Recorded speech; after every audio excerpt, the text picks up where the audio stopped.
All right, so another New York Mets spring training game is in the books. It was a home game, so we got to see it with our own two eyes. Of course, all the starters played yesterday when we couldn't see it, but still, we did see some of our guys. Most in particular, Marcus Stroman was on the mound yet again. Looked a little better this time around. He pitched some more, tried to get 4 innings out of him. And Marcus Stroman, I mean, he's a guy that he's going to have that command where he has a lot of movement on his pitches. Sometimes it works out well, sometimes it doesn't. This Miami Marlins lineup is pretty good. The Marlins were using pretty much their ace lineup as it was. So, I mean, they had everybody out there with Starling Marte and Aguilar and Dickerson and Cooper and Brian Anderson. So the Marlins really had their whole lineup out there. And Stroman still pitched pretty well. I mean, obviously, he's going to pitch more and more as spring training goes on. But this definitely was good. You know, he only pitched a few innings, gave up only the 1 run. So Marcus Stroman was good. Then you really turn your attention to the bullpen. That's what we're more focused on because we kind of know we're going to get with Marcus Stroman. We know he's going to be on this team. But then the bullpen, you never know what the heck is going to happen once all these pitchers come in. And to start off with Aaron Loup, coming in, relieving Marcus Stroman, pitching very well again. Aaron Loup has looked great so far in spring training, so it looks like that's probably going to be a good signing. Anytime you get a pitcher from the Tampa Bay Rays organization,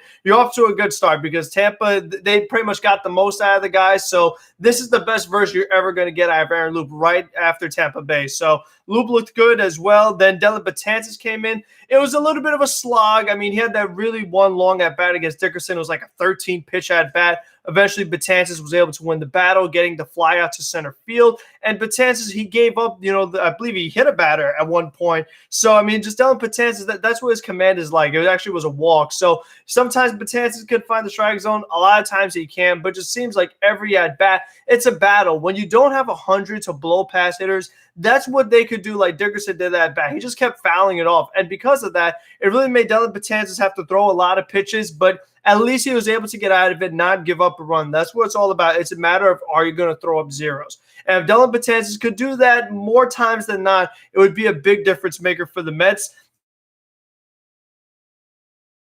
Trevor May came in. He gave up 3 hits right away. A run scored on a double play. The bases were loaded, and then the run scored on a double play. 6-4.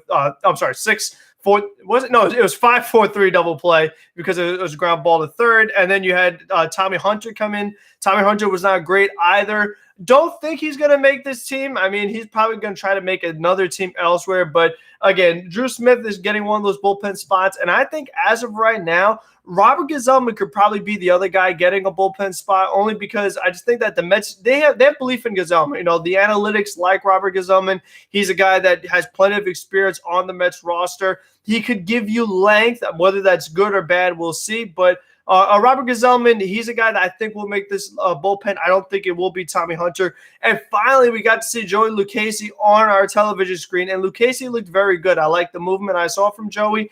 His curve looked good. All those pitches looked good. That delivery definitely is very funky. He was keeping the ball down. If you keep the ball down, a lot of good things are going to happen. Trevor May too many times had the ball up. And because Trevor May kept the ball up, hitters just kept teeing off on Trevor May. So it was good to see Joey Lucchesi perform. Brandon Nimmo hit another double, so Brandon Nimmo keeps that really nice batting average going. Pete Alonso had a nice RBI hit going to the opposite field. Obviously, Alonso hit that bomb yesterday for the home run. And, pretty much every time Alonso gets a good swing on it, you're getting a hit that's way over 100 miles an hour. I mean, like the StatCast on Pete Alonso's double today, it was 108 off the bat, and it had the 16-degree launch angle. So it's good to see that Pete is swinging a hot bat, and him going to the opposite field is very, very important. If Pete Alonso could just not be an all-or-nothing pull hitter, go to the opposite field more frequently, that would be really good for this team because in that at-bat, the way the Marlins were shifted, they had 3 guys on the left side of the infield they were playing in. Forget the Mets, J-Lo and A-Rod broke up Iron Crush. Yeah, I saw that. It's about time. And think about that. Those were supposed to be our owners. Our owners were supposed to be Jennifer Lopez and Alex Rodriguez. And the fact that, they imagine if they actually did on the Mets and then broke up, how would that have worked out? How would the J-Lo and A-Rod pairing as Mets owners worked out? That definitely is a question that hopefully will never get answered because we have Steve Cohen. And, Steve Cohen definitely made a much bigger impact for the team than I feel like A-Rod or J-Lo would have. So I am glad that we have Cohen and that we have a team that has depth. The fact that you could go to a Joey Lucchesi and go to all these other players that the Mets have used, I think it's very encouraging. Jonathan VR had a hit today. So other than that, there wasn't too much going on the offense. I really liked what Malik Smith did, where he dropped down the bunt, was able to steal second and have the heads-up play to go over to third. And then Malik Smith was able to score off the Alonso double. So using your speed can be something very beneficial. Will Malik Smith make this team? Probably not. I mean, Brandon Drury had an RBI single. LFGM, Mets for Life 420. That's what I'm talking about.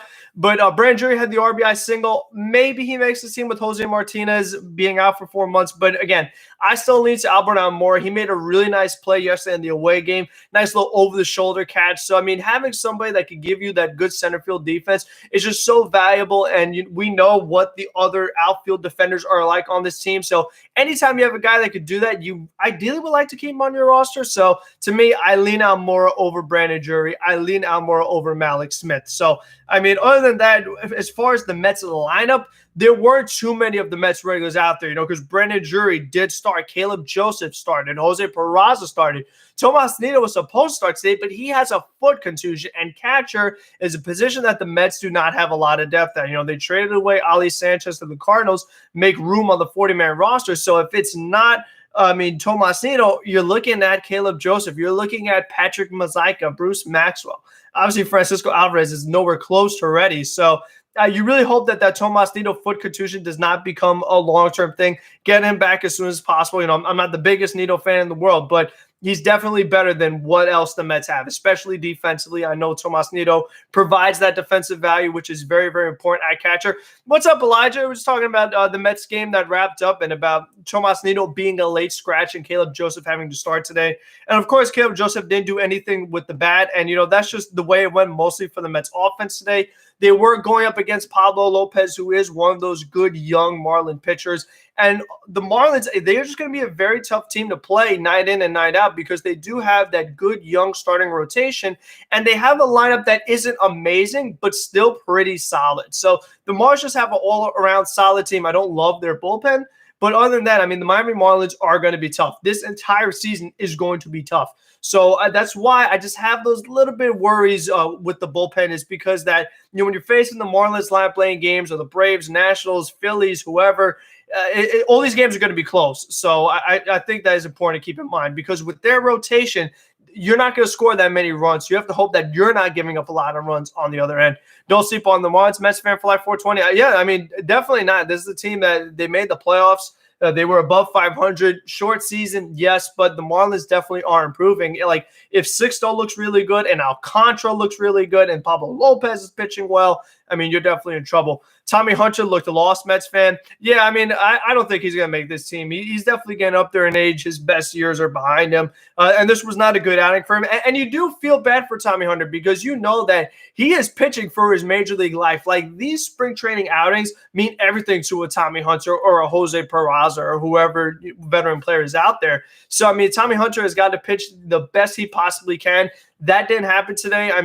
Again, Trevor May didn't pitch well either in this outing, but it's going to happen. And Trevor May is a guy that I'm really counting on. Like, Trevor May is the guy that, other than maybe Edwin Diaz or Seth Lugo, I have the most confidence in this bullpen. So I would like to see Trevor May pitch a little better, because he did give up that win-led home run, but we'll see how it looks in the regular season. It's funny how the Marlins are the worst in the least, but they always give us the most trouble. Yeah, Elijah, that's true. That's been happening forever. You think about the collapses. The Marlins were the reason why the Mets were not able to make the playoffs in 07 and 08, because at the end of the year, Marlins beat you, and then that's it. The Mets do not take advantage of even when the Marlins actually are bad. Now the Marlins are actually good, so they're going to be even tougher. So that is something that definitely scares me. I feel like the team that gives DeGrom the most trouble is the Miami Marlins, so that's always something to keep in the back of your mind. And, we were doing the live stream yesterday, and DeGrom was going off, striking out everybody.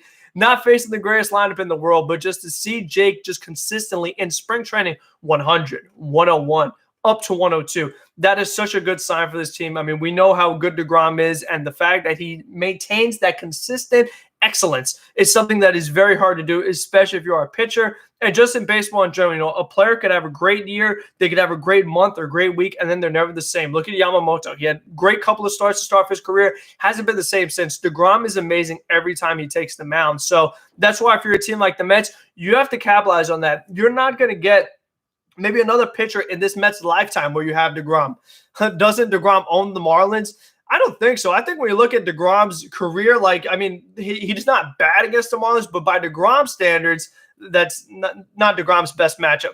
Hey, YouTube man, 102 gas, ages like fine wine DeGrom. He does. I mean, the fact that DeGrom is in his 30s, as he gets older, is throwing harder, like, that's so encouraging because most of the time with pitchers, it's the complete opposite. And I think that, like, even though DeGrom's velocity is going up, let's just say his velocity was down, DeGrom could still be successful because he is such a natural pitcher, someone who is really a thinker out there and really thinks about pitch sequence and pitch location, not just relying on stuff. So the fact that DeGrom has the combination of the mental makeup plus, the physical part of it, I mean, that's what makes DeGrom the best pitcher in baseball in my league, especially, like I said, that consistency. We see guys that they'll have some great outings, but they don't do it every single time. And DeGrom does. He doesn't have a bad month or a bad 2 weeks. Like, DeGrom is good pretty much every single start. So, I mean, the fact that you have him, you want to capitalize off that. I still want to see what's going on with Carrasco. That's going to be a huge deciding factor for this team because, again, with Syndergaard out, Joey Lucchesi said he wants to be a starting pitcher, and he probably will be to start off the season. I just think that when we look at the way he came out of the bullpen today with that kind of delivery, that kind of movement, I feel like Lucchesi could be a reliever. I mean, that's just me. He has to want that. We've seen players like even Seth Lugo. Like, Lugo wants to be a starter, but on this team, he can't. Lugo has to be in the bullpen. So you always have to look at, what's best role for this player, but what's also the best fit for this team. It's just like the same thing goes with Nimmo. Nimmo's supposed to be in left field, but because the team he's on, he has to be in center field. So that happens. I mean, it's hard to have a perfect team, but still. You said that arm slot is deceptive. Everything about Lucchesi is deceptive. I mean, his leg kick, the movement on his pitches, the fact that he's left-handed, just everything about Lucchesi is just straight up tricky. And for some reason, the ball looks like it's coming in quicker than it is. Like, even though the radar gun's saying 91, it looked like it was coming in faster than that. That probably has to do with his delivery, with his deception. So, I mean, if you could have two crafty lefties like a Lucchesi in your bullpen, that could make a big difference for this team because obviously they lost Justin Wilson in free agency for whatever reason. That's been remained to be seen why they lost Justin Wilson, but having those guys can make a huge impact for this Mets team going forward because, again, the make or break is going to be the bullpen. Like, I think healthy, the rotation will be good, the lineup will be good, the defense, we have no clue, but I think that the bullpen is going to be the make or break. Like, if the bullpen is good, Mets are in the playoffs easy. I think that's the way that I would evaluate the season. And obviously, health determines everything in the rotation and lineup and bullpen, but I think that's going to be, if the Mets are a wild card team or a division winner, or if they got to the playoffs, for them to advance, it would have to be the bullpen being successful. That is no doubt going to be make or break. Who do you think will win the fifth spot in the rotation? If Carrasco isn't available to go opening day, I would say it would be Joey Lucchesi. I don't think Jordan Yamamoto is going to be out Lucchesi. What's up, Mars Gaming? What's up, guys? Diaz had to start strong and get his confidence up. We shall see. He definitely has stuff. Yeah, and I was talking about that last night in Mets Weekly. I mean, Diaz has the stuff. Like, there's no question about it. Again, it's all about the mental makeup. Once Diaz does blow a save or gives up a home run, just how will he be the next day around? That's what it all has to do. Yeah, DeGrom owns Miami, 242 career rate, casual stats look nice. Yeah, but I mean, if DeGrom had an ERA, under 1, or he had an ERA under 2 in his first Cy Young season, it's not exactly his best matchup. I would have to look at every single team that DeGrom is against, but it just seems to me that I know for a fact his Cy Young year, DeGrom's worst start was against the Marlins. Lucchesi did well. Yes, he did. It was good to see him go multiple innings. It was nice to finally see him on TV. I've been waiting to see Joey Lucchesi. And I'm going to say this. I don't know what the heck that memo that the Mets sent out about the roster cuts, what that even means, because Trevor Hildenberger was scheduled to pitch this game. He didn't, but Ronnie Mauricio was out there. Brett Beatty was out there. So we were all under this impression like, it was fun to see those young prospects, but now the veterans have to play. You have to decide who's going to make the team. But, Mauricio and Brett Beatty, these guys were still out there. So I don't even know why the Mets sent that memo out. Makes zero sense to me because pretty much all these guys were still out there. So I have no idea what that even meant, but it's good to see that Mauricio was still out there. And he has some speed. We saw him almost try to go to home on a wild pitch. So that was pretty cool. But I just don't even know why they even sent that memo out. It's like, we've taken these players off the roster, but no, they're still out there. So that made no sense at all. And even like the schedule that they posted, say, for who was going to pitch, like so many of the guys even after, like Trevor May wasn't on the schedule, but he pitched anyway. And the guys that were supposed to pitch didn't pitch. I mean, maybe that's a Mets thing, but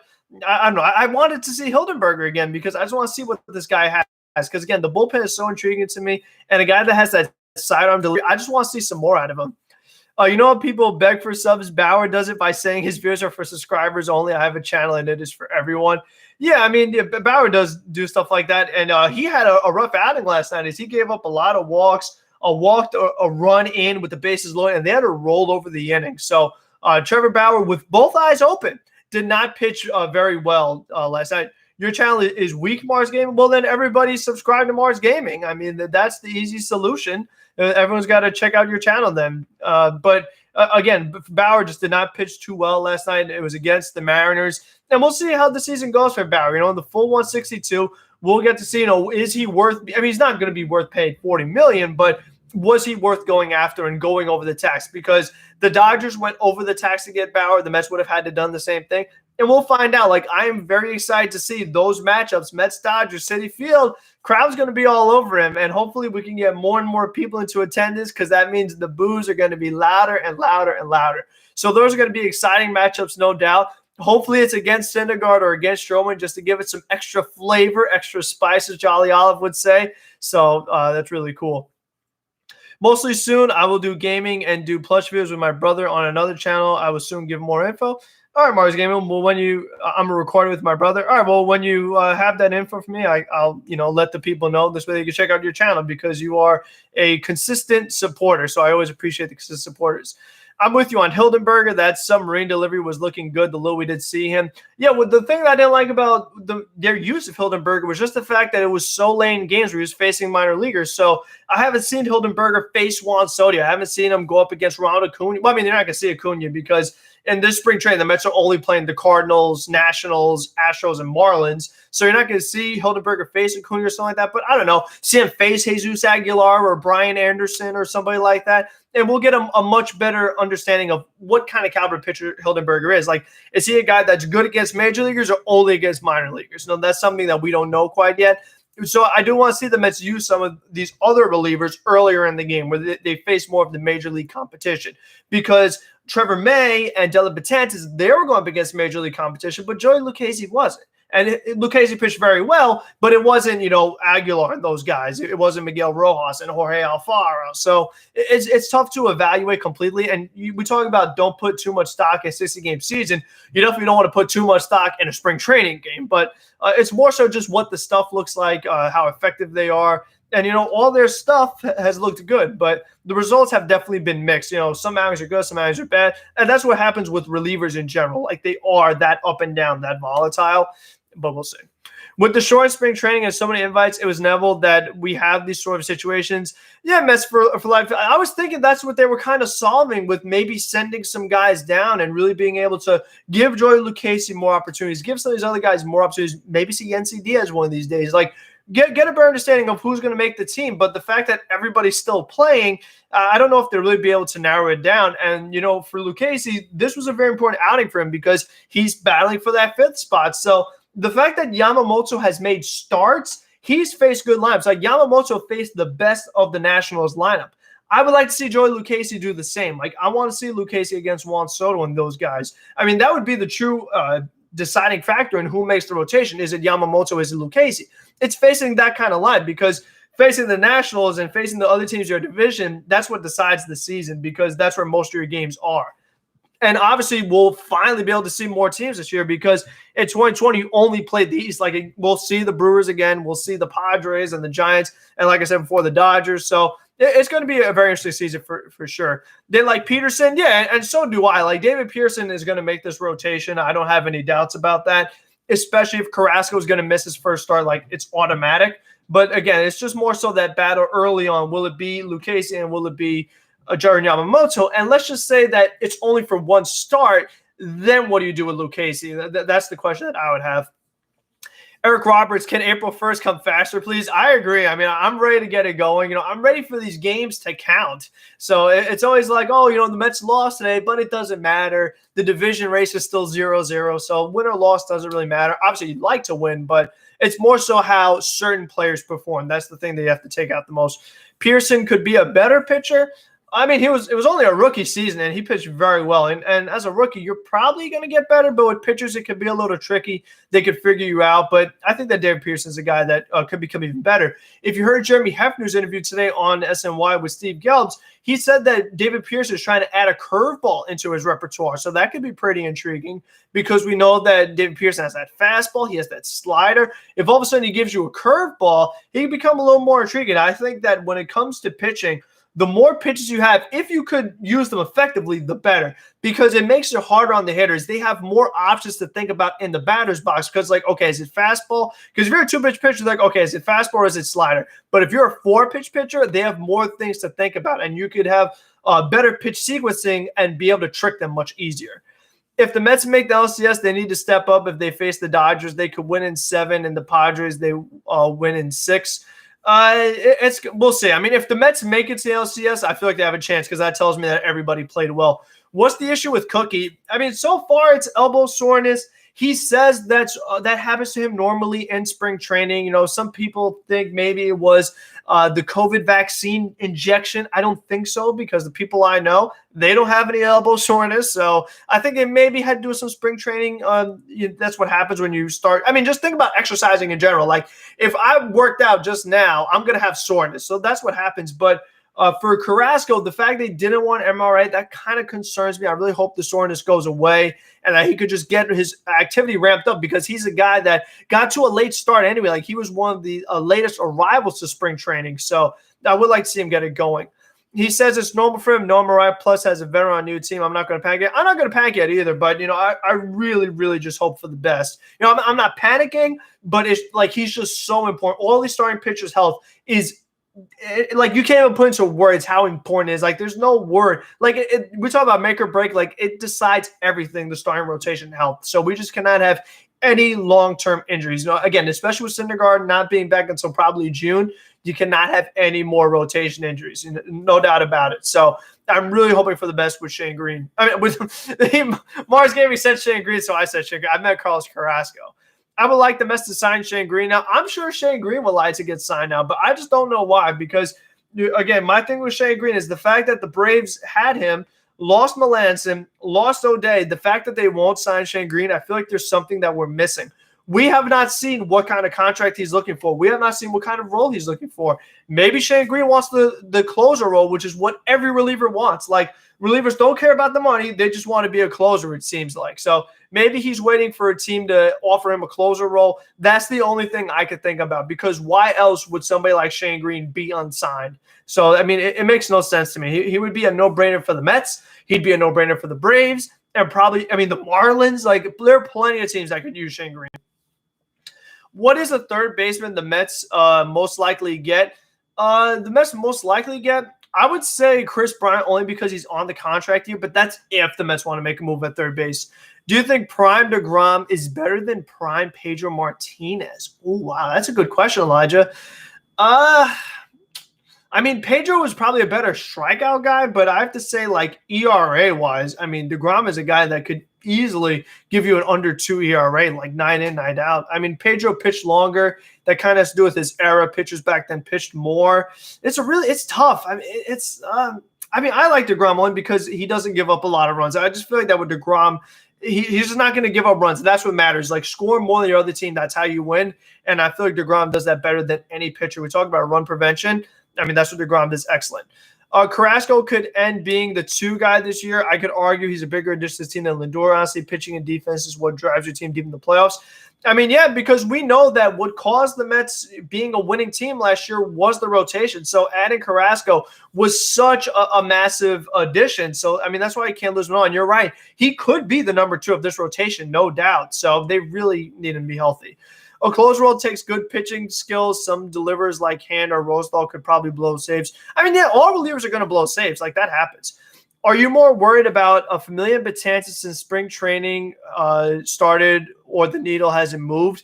I mean, yes, I'm always worried about Familia Betances because I just don't know what I'm going to get out of them because, you know what, Betances today, it was not a clean inning, but it was scoreless. So let's say Betances gives you a scoreless inning today. you don't know what the heck you're getting tomorrow. There's no guarantee you're getting another scoreless inning. It could be 3 runs. It could be 4 runs. He could just be all over the place. He might even get out of the inning. So I am very worried about Familia and Betances, but, I mean, there's nothing they can do about it right now. You could sign Shane Green, but the amount of money committed to Familia, committed to Betances, they're still on this team. Nobody wants to take on their contracts, and even if they did, you would have to give up prospects. So, I mean, that's not something you want to do as well.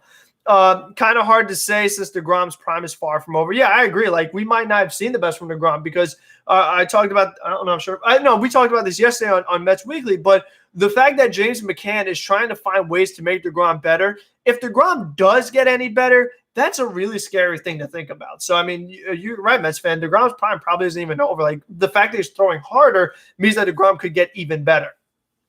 You may never know. It's a 50-50 probability. Well, it feels like everything with the Mets and baseball in general is a 50-50 probability. If Kershaw is not extended, who will he sign with? I can't see Kershaw leaving the Dodgers. I mean, even if they don't extend him, like, I could see him like either Dodgers or retirement kind of thing. Maybe not retirement, but I think Kershaw's going to stay with the Dodgers. McCann, and yeah, I mean, James McCann, like, his arm has looked very good behind the plate.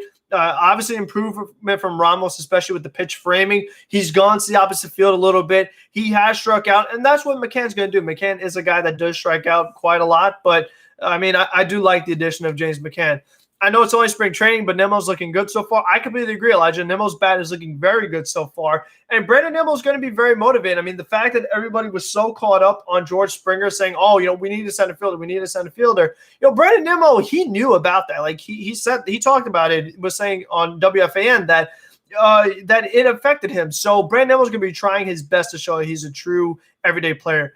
Do you think if JD struggles defensively, the Mets would start Guillorme at third and see what he could give us in the starting role? I wouldn't mind that. I mean, like, hopefully JD doesn't struggle, but I'm perfectly fine with letting Luis Guillorme start at third and see what happens because I think both those guys are viable options. I mean, I don't want to say platoon them, but I think both those guys could be starting third baseman. I feel that Jameson could start his prime. I talk about Jameson Tyone because you're right. With all the injuries and everything, we don't know if we've seen the best of him already or if it's still yet to come. I believe that's the Jameson you're referring to. I talk about a chip on your shoulder. Imagine by the end of the year, all the Nimmo hairs drinking the Kool-Aid and it'll make my year. I agree too. Like, I hope Nimmo proves everybody wrong. I hope J.D. Davis proves everybody wrong and show that, like, oh, maybe the Mets didn't need to make a trade for Matt Chapman. Maybe they didn't need to sign Springer to 6 years and really, you know, handicap themselves going forward. So I do hope those guys will prove them wrong. I definitely think Nimmo. I mean, like, the thing about Brandon is that, like, his offense is going to be good regardless, especially his on-base percentage. But the big question mark is going to be his defense. How will Brandon Nimmo be defensively in center field? That's what's going to decide everything because if Nimmo isn't able to make some plays, everyone's going to be like, oh, he should have got a center fielder and things like that. So we'll see. I mean, once the DH is here, Brandon Nimmo will be fine.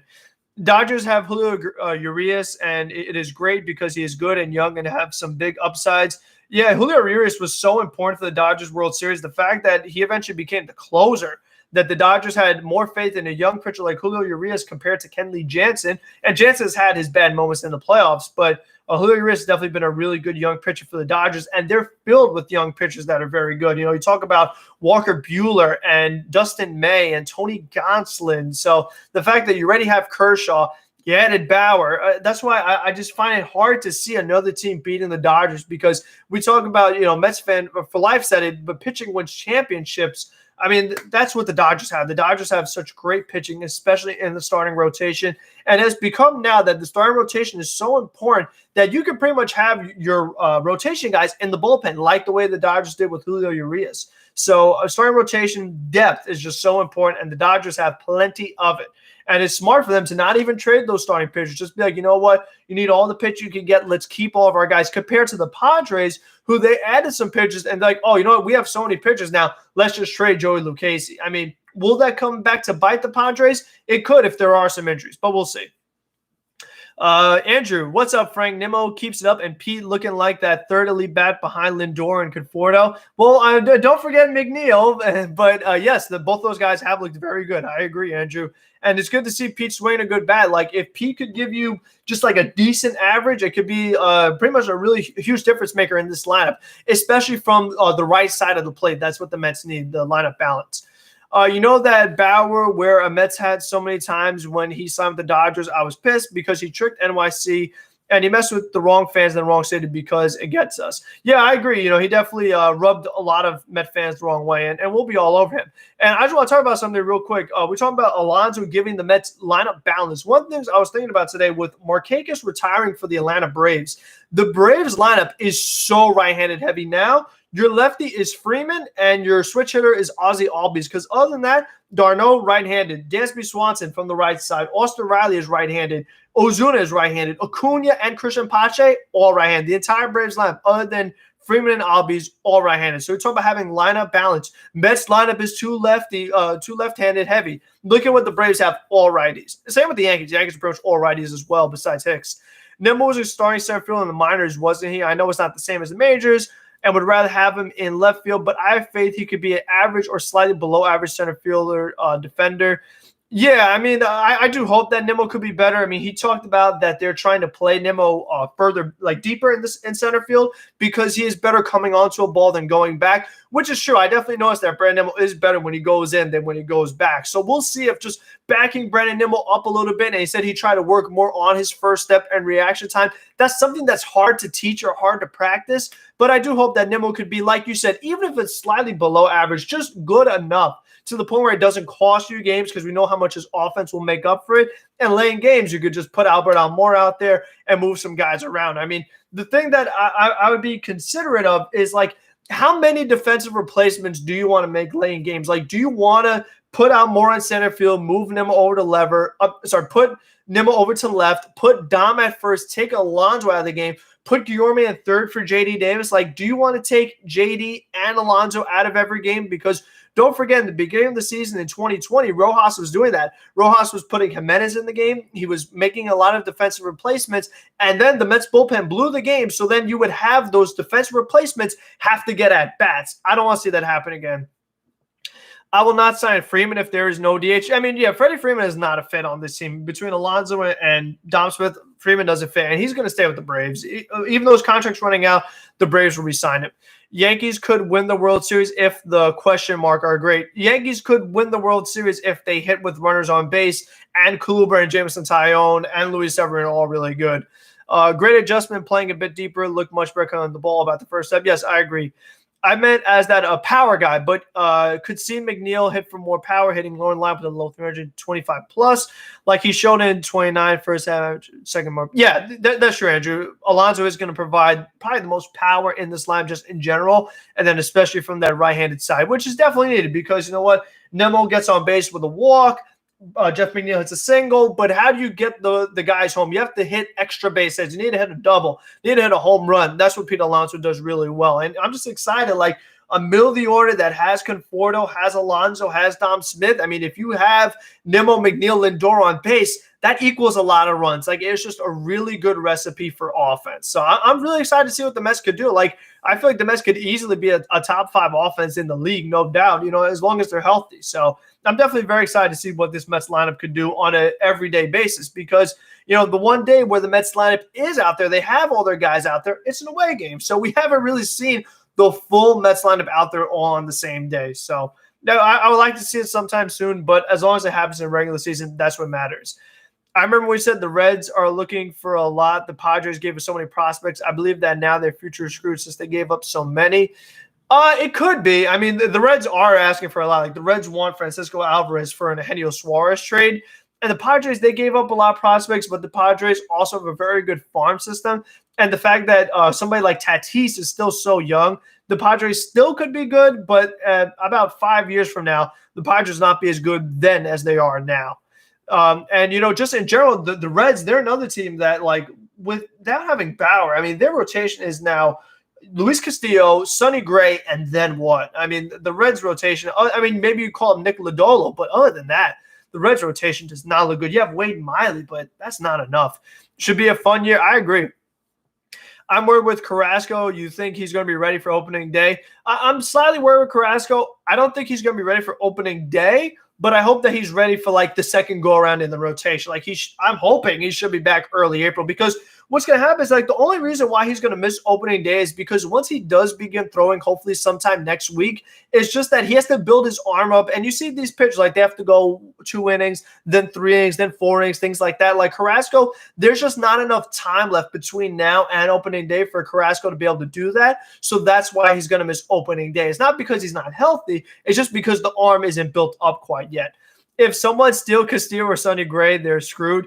I mean, yeah, that's why the Reds are being very careful, because that's all they have left is, Luis Castillo, Eugenio Suarez, Sonny Gray. They have to be very careful and get the most out of it. Woo. Okay, Jose. But yeah, I wouldn't be too worried about Carrasco. Like we said, so far we hope it's just day to day, and we haven't really gotten any updates about Carrasco ever since a couple days ago. So I feel like that's a good sign. And again, I just hope he starts pitching sometime next week. All right.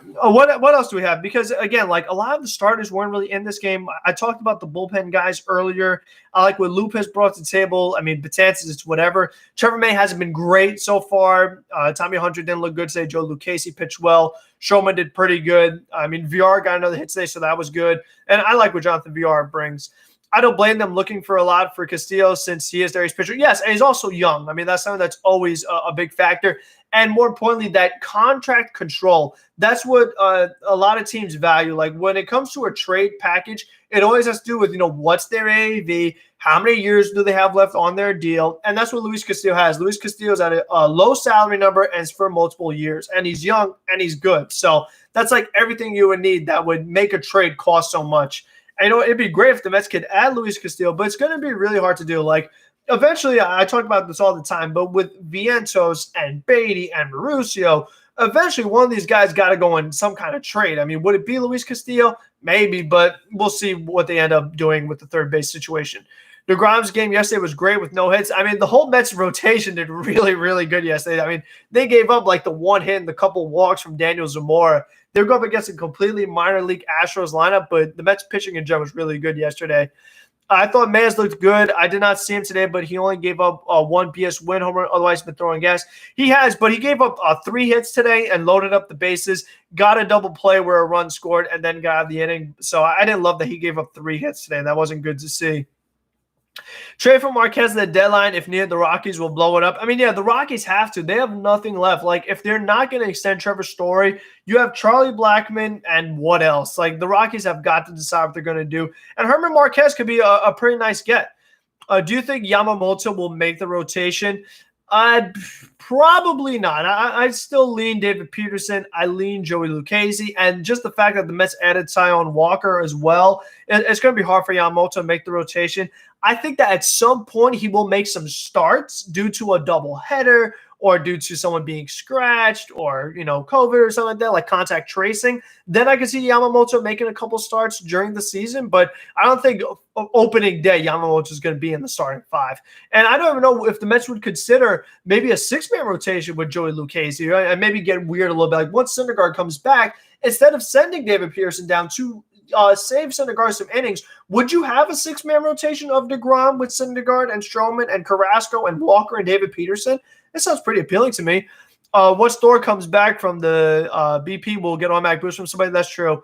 He'll most likely make the AAA. No, you wouldn't go with the 6-man rotation? Yeah, I mean, you could just send David Pearson down. Yeah, it was just a thought because I think you do want to be careful with how you ease back Noah Syndergaard. DeGrom every 5 days? Yeah, but you also could give DeGrom some rest. Like if all your starting pitchers are pitching good, rest is so important going forward. I mean, Carrasco is turning 34 this month, so you always have to keep that in mind. Like you don't want anybody to get hurt. I think more rest is beneficial for your starting rotation. That's just me. But yes, you easily could put David Pearson in the minor leagues, and DeGrom does deserve to start every 5 days. No question about it. But it's just an idea. I'm allowed to throw something out, see what you guys think. If you don't like the 6-man rotation, they won't do it. When will SNY get a DeGrom? Yeah, I agree, Andrew. Rojas hates the fan will not let see the DeGrom. Yeah, I like that. You're totally right. Like, if you have someone like Jacob DeGrom, who is so beloved by the Met fan base, like we all love DeGrom, we all love watching him. Let us see him, please. Like, is that asking too much? I mean, I just don't get why they always put him in there for the away games. Like, could you not just save them for today? It's really strange. No question about it. And he always waits till he's on the road. It's a shame. I want to see DeGrom again. I forgot what he looks like. I haven't seen him in so long.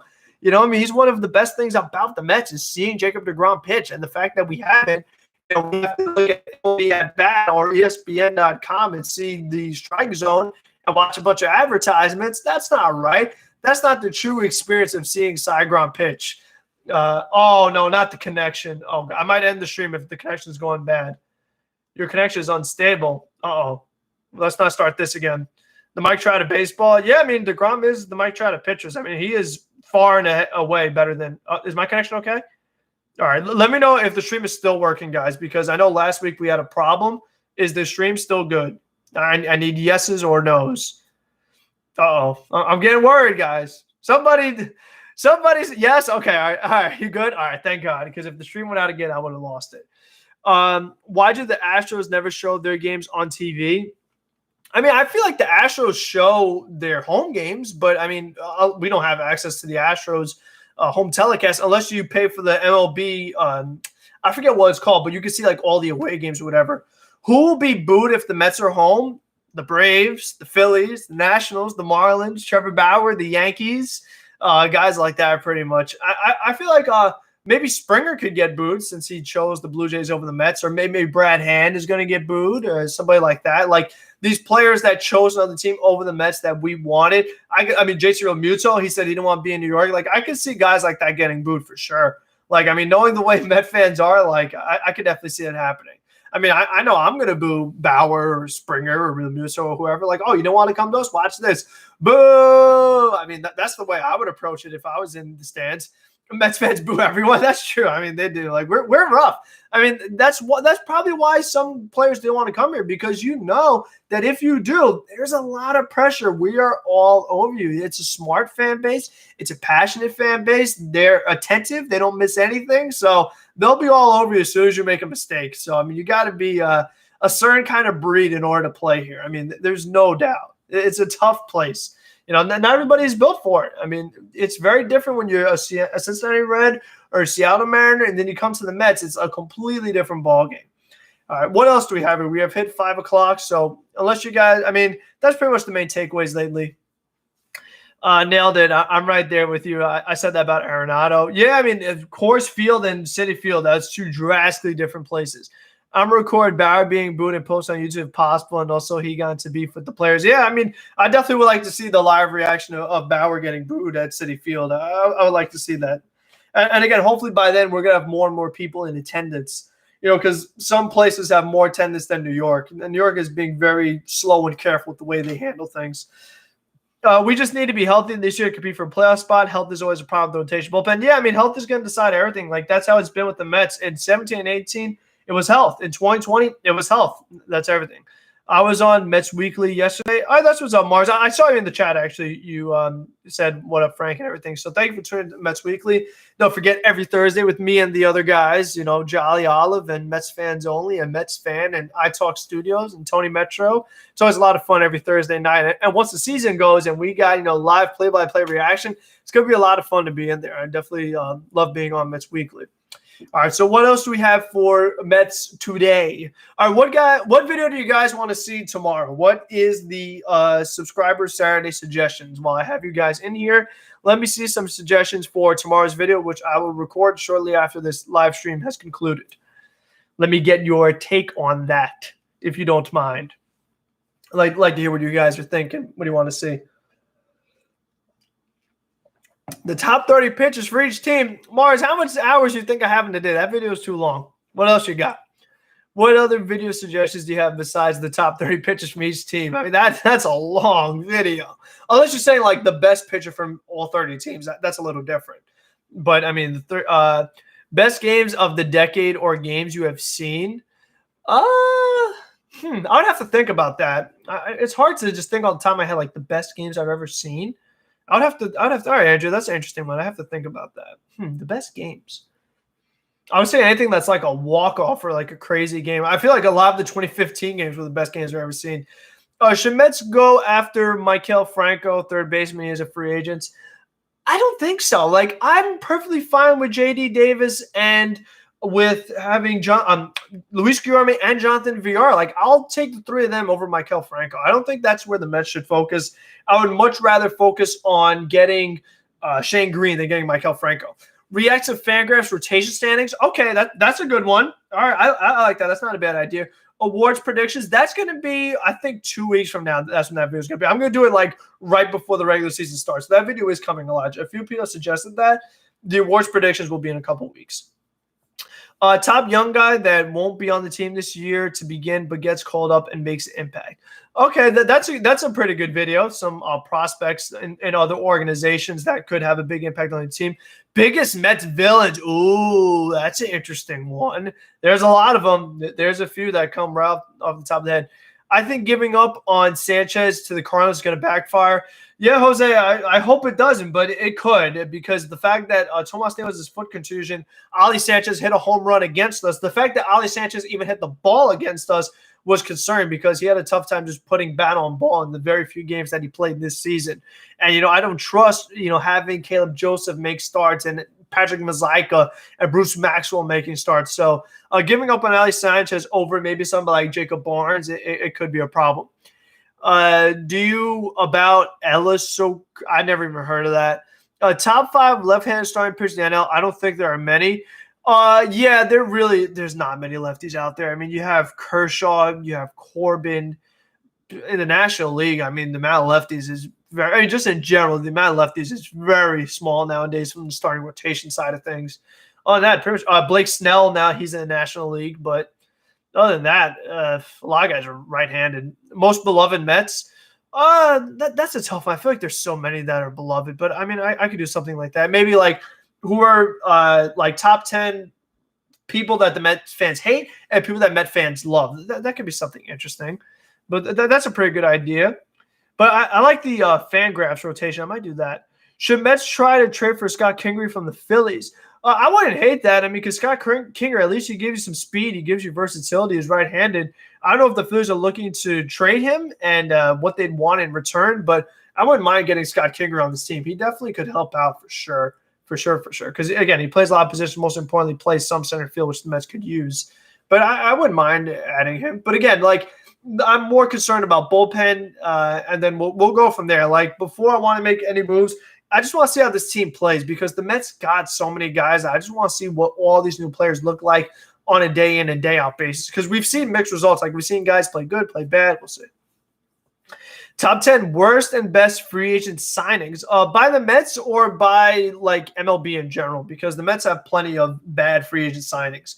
That's not a bad idea. Worst Mets free agent signings, that's definitely on the table for sure.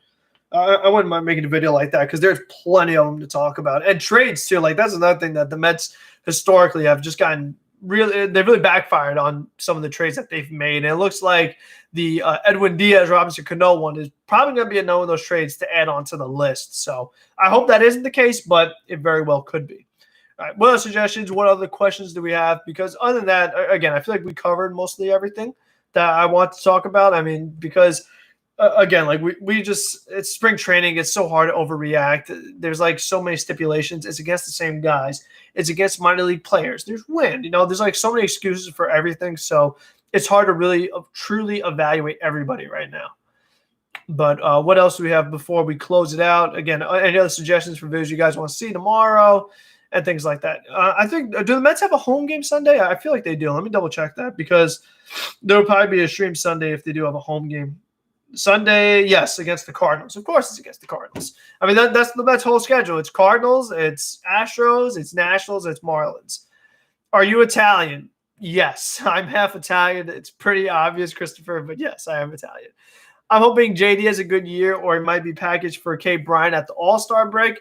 Yeah, I'm thinking JD has a good year. Like, I mean, again, if Chris Bryant is the difference maker that gets you into the playoffs, go for it. But if he isn't, you wait until free agency and just get him for free. Well, not for free, but you don't give up any.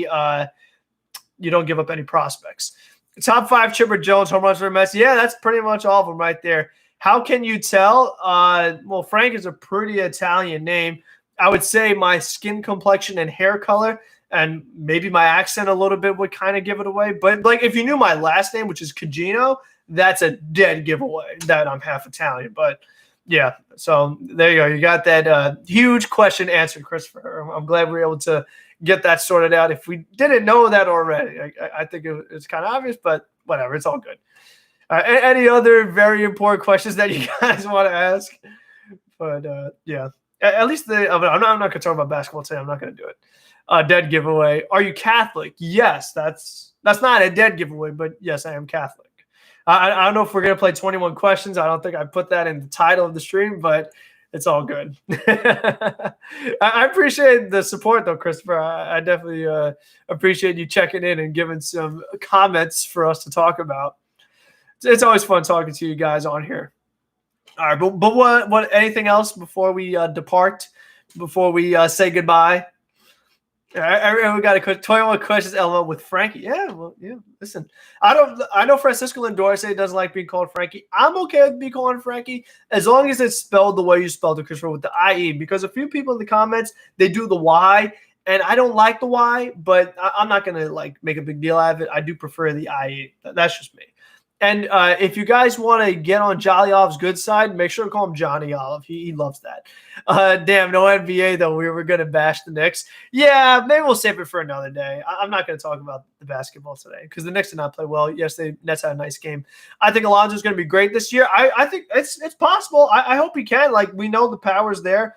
As long as he's not over-swinging, he's taking his pitches and just, again, putting bound ball. Like, Alonzo is so – like, even his hit today that wasn't a home run – was still 109 off the bat. Like his exit velo every time, as long as he hits the ball, is no matter what going to be ridiculous. So once Alonso hits the ball, good things are bound to happen. Frankie, Mets go to playoffs or at least wild card? Yeah, I think the Mets can at least make the wild card. Like at least they better. With the moves the Mets have made, they better make at least the wild card. I hope they can win the division. Like I'm starting to not love the Braves as much as I did now that I think about, again, like I talked about, they lost Melanson. They lost O'Day. As of right now, they lost Shane Green. Their whole lineup is right-handed. I don't know. And apparently, the analytics say that the Braves' rotation isn't that good. Should Nationals go after Maikel Franco? Maikel Franco makes a lot more sense for the Nationals because as of right now, you're relying on Carter Kieboom to be the third baseman. And, like, there's no guarantee he is ready nor is going to be the guy. So I think Maikel Franco makes a lot more sense for the Nationals. And the Braves as well, because I don't know how much faith the Braves have in Austin Riley. He is kind of up and down. So Maikel Franco makes more sense for those two teams than he does for the Mets, William. But that'd be someone that I think they should target. And I don't think Maikel Franco is looking for much at all. I'm surprised that this late in the season he is still unsigned. I like the depth with us right now. I agree, Jose. I'm okay, Mars. All right, bro. Enjoy your week. All right, Andrew. Thanks for checking in. I appreciate it, Andrew. Enjoy your weekend as well. Everybody check out Andrew's channel. Andrew Acevedo. I think I said your name right. Mars Gaming. I'm back.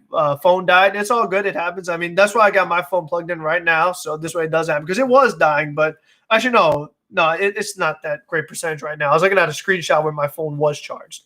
Are you going to a live stream tomorrow? No, because the game tomorrow is a night game and it's away, so there will be a live stream on Sunday. Frankie Diaz. I'm sorry, William. Question, not Frankie. Should Mets go after Shane Green for the pen? Yes, I agree that the Mets should go after Shane Green. Like there should be no doubt.